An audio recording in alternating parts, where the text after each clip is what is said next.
So clearly, something is going on in Kansas City. Who would have thought a year ago that the President of the United States would say something about Kansas City, that he'd talk about a soccer team and a baseball team and a football team and the Terry Wilder concert? I mean, really?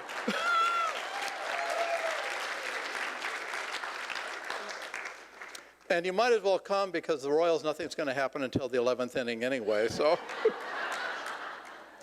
You know, what an amazing week this has been for Kansas City. I saw a headline that said, "Turning the ordinary into the extraordinary." And that's truly what we are all about too, turning the ordinary into the extraordinary.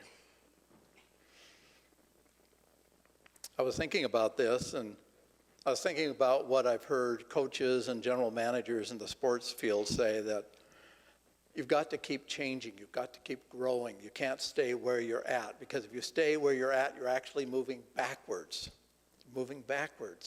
So, you know, as we look at the Royals, we look at the Chiefs, look at the changes that they make, and look at the Sporting KC, look at the changes that they make. Every year is to get better and better and better, to move on, to become more and more a winning team. So, let me just share with you what we are about to do here at Unity Church of Overland Park is not for the faint of heart. What we're about to do here is not sticking our toe in the water to see the temperature of the water. It's going back, taking a running start, pulling our knees up to our chest and cannonballing into the pool. That's what we are about here at Unity Church of Overland Park. Welcome to Fall Faith 2014. We are going to shake things up. We're going to be sharing ideas and concepts that are going to be contrary to things you've been told in the past from here. We're using a couple of references. I sort of like what Jesus has to say, so we'll be doing some of the gospel work. And then for our resource, as Brandon pointed out, it's Eric Butterworth's book, Spiritual Economics. It's an interesting book. It's about financial security. It talks about the principles and process of true prosperity, but it's bigger than that. And that's a statement you are going to hear me use for the next few weeks as we move through Fall Faith. It's bigger than that. It's about well-being. It's about well-being in all areas of your life. It's about spiritual well-being. That's the title of our series, Spiritual Well-Being. It's what we believe and how we live in a totally different and new dimension. It's a new paradigm. I'm sort of surprised with this book. When I first read this book, you know, it really shocked me, some of the things that Eric had to say in here. And I was even more shocked when Unity decided to publish it. Because like I say, it's contrary to a lot of the Unity teachings that you've heard before. And I was even more surprised when I found out that this was, for many years, and may still be so, the #1 selling book out of Unity, Spiritual Economics. So this book does give us different perspectives on unity. Our co-founder, Charles Fillmore, said, you know, these ideas that we come forth with, he said, you know, take them, don't just take them on faith, but take them, put them on, try them on for size, and see if they work. And then Dr. Emily Cady, who wrote Lessons in Truth, one of my favorite books, said, yeah, you take the teachings, you try them on for size, and if they don't work, you put them off here to the side, and you'll come back to them later. And we're coming back to some of these right now. So I don't know that these ideas are really contrary or controversial. I think they're more meaningful. I think they're going to move us to a level that we may not have experienced before. I don't know if any of you have gone through Unity teachings and found that they worked for you for a while. Maybe it was a prosperity teaching and you found, yeah, it worked, and then it stopped. If that's been your experience, the reason it stopped is because it's time to move it to a whole different level, a whole different awareness. It's sort of what Jesus said when he said, I did not come to abolish the law. I came to fulfill it. I came to take the law to a whole different dimension. And that's what we're going to be doing in this series in Fall Faith. So here's what we're going to be going through these next few weeks. We're going to try the teachings on for size, and we're going to make a commitment and see what happens. We're going to make a commitment. You're going to hear the word commitment a lot over these next few weeks. And I know that you're going to be absolutely amazed. I know that there's going to be a new perspective that you're going to see in your life. There's going to be an outworking of your life that's better than you ever thought before. I think you're going to find out what it truly means to live a life of heaven on earth, to know your oneness with God, to know peace and love and wonder like you haven't experienced it before. And some of you are living a good life right now, right? Your life is really good right now. What we are going to do is we're going to take your good life and make it even gooder. So the book starts out with these words, shocking words, absolutely shocking words. Words of Mr. Fillmore, our co-founder. He says, it's a sin to be poor. So how often have you heard a Unity minister talk about sin? It's a sin to be poor. Hell. I've always wanted to do that, so.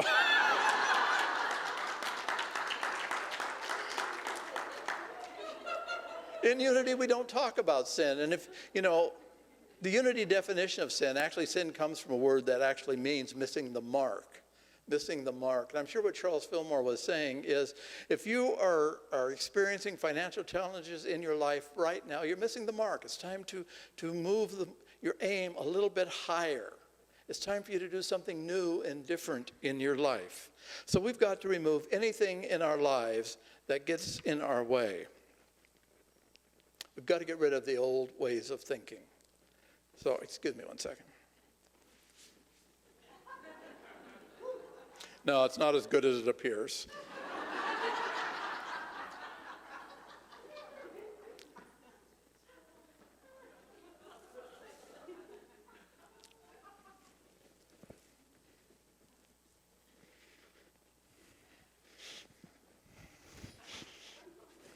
Excuse me.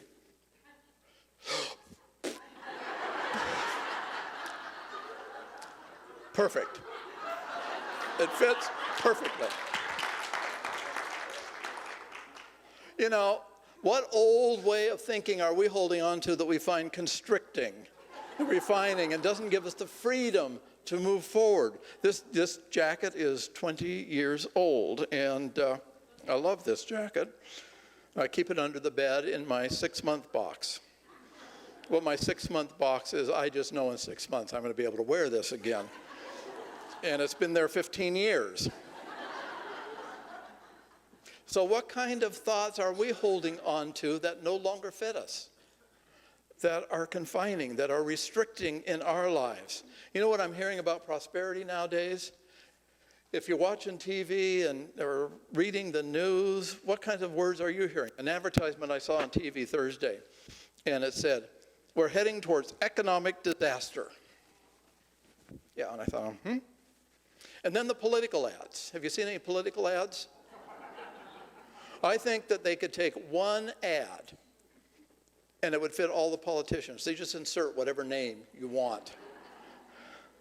This is why DVRs were invented, because what's the joy of a DVR? You can just go through all the advertisements. You don't have to watch this stuff. This is all noise, folks. We're hearing all this noise all around us. I live on a limited income. You bet you do. Until you change your thoughts about it. Until you move into a new dimension. It's like that jacket. It's confining. It's restricting. New York Times headline this last week. How the jobless rate underestimates the economic problems. As if our financial success depended upon the world around us. We don't believe that, folks. That is too confining. That is too restricting. Our thinking, our praying must be bigger than that. Jesus spoke often about prosperity. He said you can't put new wine into old wineskins. You had to get rid of the old in order to experience the new. When speaking of prosperity, he said, "Consider the lilies of the field. They toil not, neither do they spin. Yet Solomon in all of his glory was not arrayed like one of them." He was wrong. Well, he was right. I mean, the lilies of the field don't toil and they don't spin, but they do their work. Think about the lilies of the field. They have to take the roots, and the roots have to go deeper and deeper and deeper. And the lilies of the field have to reach towards the light. Consider the lilies of the field. They do everything that they were born to do. And this is an important piece. They do everything that they were born to do. They were not born to plow the fields. They were not born to be potatoes. They were born to be lilies and to deepen their roots and reach for the light. Consider the human beings. If they do what they are born to do, then Solomon in all his glory cannot be arrayed as one of them. You were born as a spiritual being. When I first wrote this talk out, I actually wrote the words, "You were born to be a spiritual being." And that's wrong. You are not born to be a spiritual being. You are born a spiritual being. You are a spiritual being. And to live a life of spiritual well-being, you've got to live in the consciousness of God. And that's our tagline, living in the consciousness of God. You were created to wake up, to grow those roots, to reach for the light, to move that understanding to a deeper level than you have ever experienced it before, to question, to ask, and to try things on.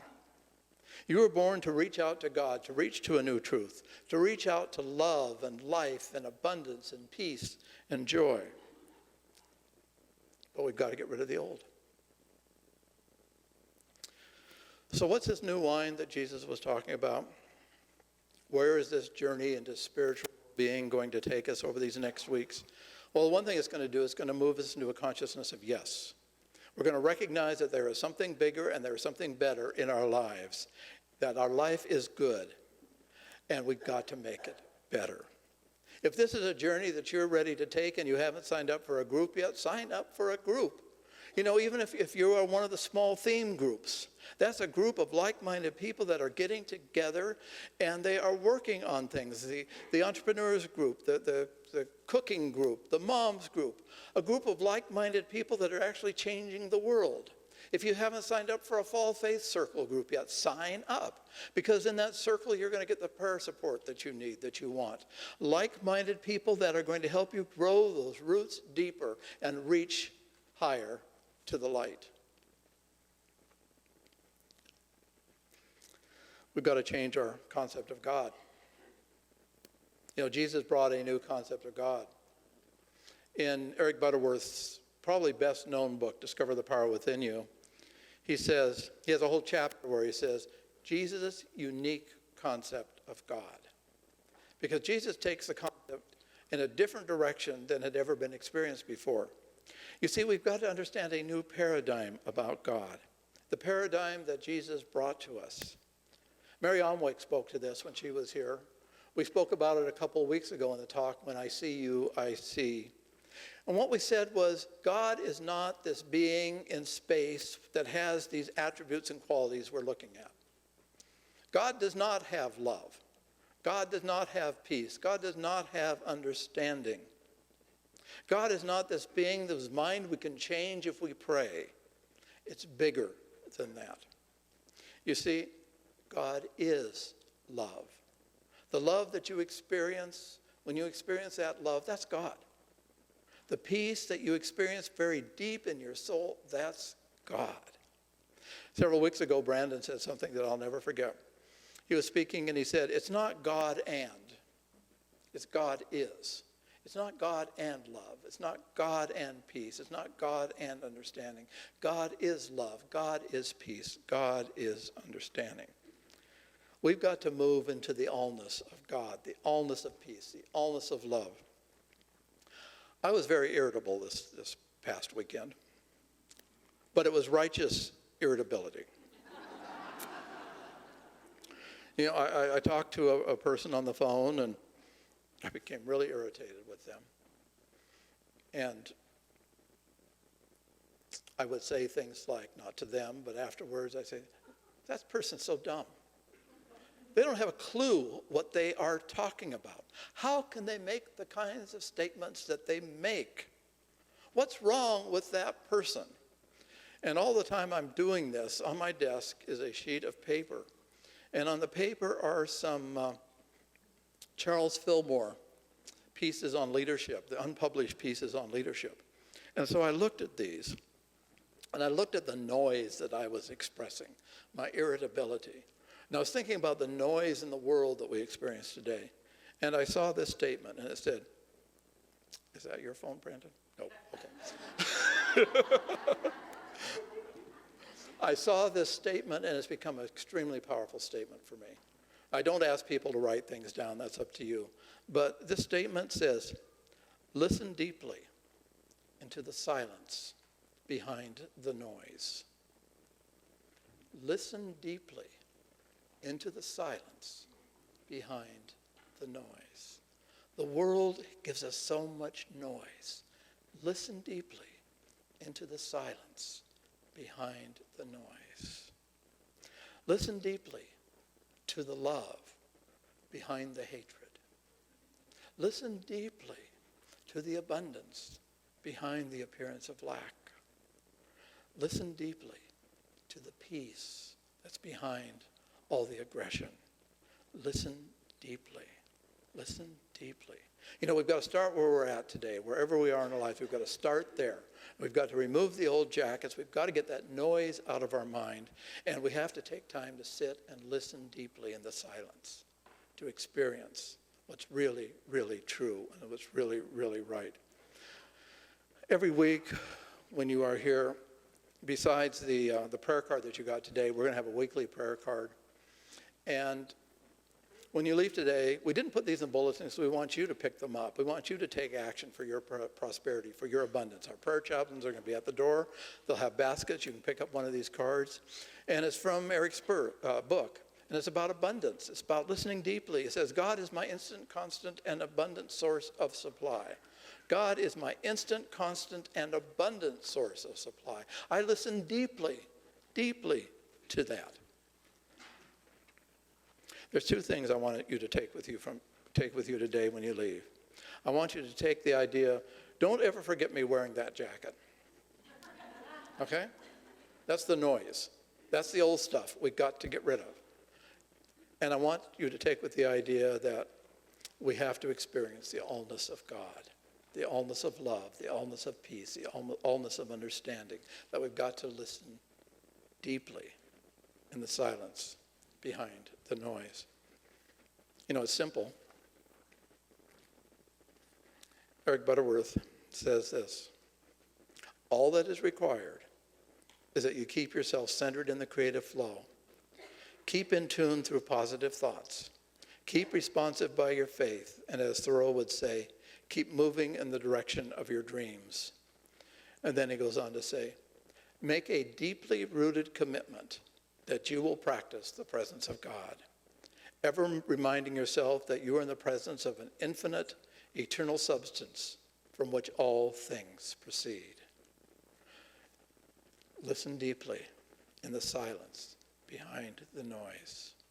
When you come back next week, we're going to look at why miracles are not required. Why miracles are not required. And then you've seen all the T3 promotion that's been going on. Next week, we'll be starting to talk about the T3 activity here at Unity Church of Overland Park. So, folks, please listen deeply in the silence behind the noise.